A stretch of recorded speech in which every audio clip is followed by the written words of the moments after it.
আসসালামু আলাইকুম। দুপুর 2টা বেজে 30 মিনিট। আজ রবিবার। বাংলাদেশ বেতার কক্সবাজার। স্থানীয় খবরে স্বাগত জানাচ্ছি শামীম আক্তার।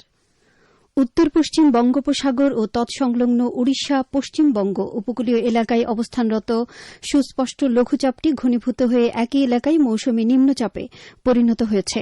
বাংলাদেশ আবহাওয়া অধিদপ্তরের এক সংবাদ বিজ্ঞপ্তিতে আজ জানানো হয়, এটি আজ দুপুর 12টায় কক্সবাজার সমুদ্র বন্দর থেকে 415 কিলোমিটার পশ্চিমে অবস্থান করছিল। এটি উত্তর পশ্চিম দিকে অগ্রসর এবং আরও ঘনীভূত হতে পারে। এর প্রভাবে সমুদ্র বন্দরসমূহ উত্তর বঙ্গোপসাগর এবং তৎসংলগ্ন বাংলাদেশের উপকূলীয় এলাকার উপর দিয়ে দমকা ও ঝোড়ো হাওয়া বয়ে যেতে পারে।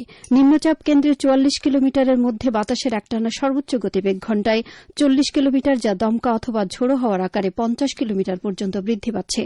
নিম্নচাপ কেন্দ্রের নিকটবর্তী এলাকায় সাগর উত্তাল রয়েছে। চট্টগ্রাম, কক্সবাজার, মোংলা ও পায়রা সমুদ্র বন্দরকে 3 নম্বর, আমি আবারও বলছি 3 নম্বর স্থানীয় সতর্ক সংকেত দেখিয়ে যেতে বলা হয়েছে। উত্তর বঙ্গোপসাগরে অবস্থানরত সকল মাছ ধরার নৌকা ও ট্রলারসমূহকে পরবর্তী নির্দেশ না দেওয়া পর্যন্ত নিরাপদ আশ্রয়ে থাকতে বলা হয়েছে।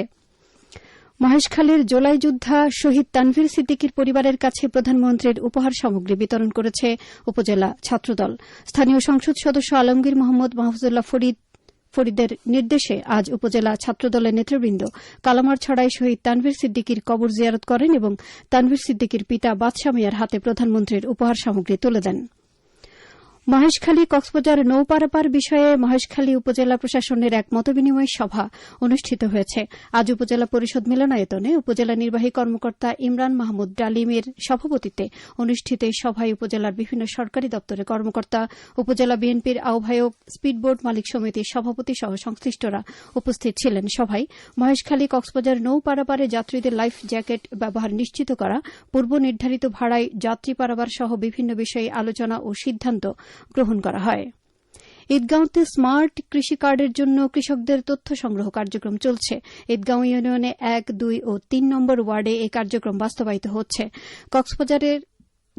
সরকারের নির্বাচনী ইশতেহার বাস্তবায়নের অংশ হিসেবে উপজেলা কৃষি সম্প্রসারণ অধিদপ্তরের উদ্যোগে এই ইউনিয়নে মোট 1450 কৃষকের তথ্য সংগ্রহের লক্ষ্যমাত্রা রয়েছে।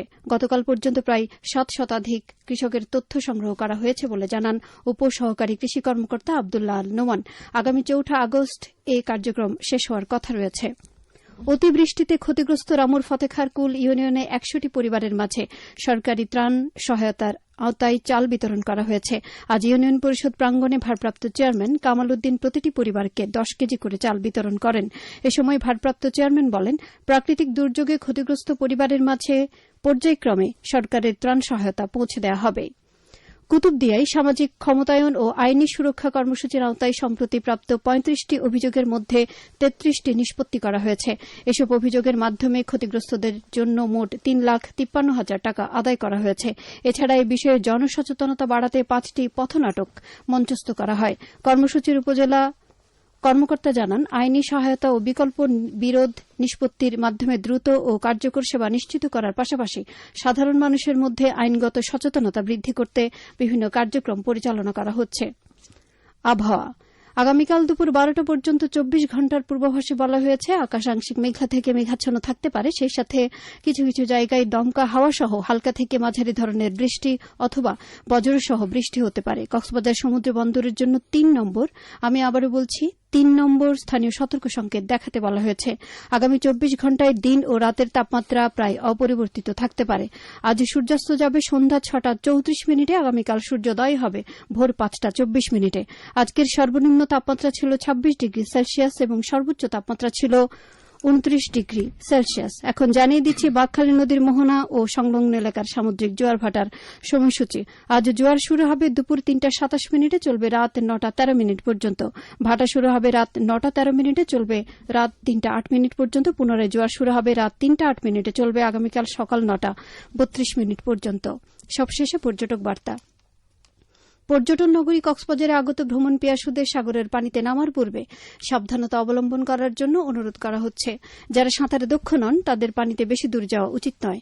ভাটার সময় স্রোতের সাগরমুখী টান প্রবল হওয়ায় সাগরের গভীরে ভেসে যাওয়া এমনকি প্রাণহানির আশঙ্কা থাকে। সেই সাথে পর্যটকদের স্বাস্থ্যবিধি মেনে চলার পরামর্শ দেওয়া হচ্ছে। খবর শেষ হল। আমাদের পরবর্তী খবর প্রচারিত হবে আজ বিকেল 4:30 ইংরেজিতে। শ্রোতা বন্ধুরা,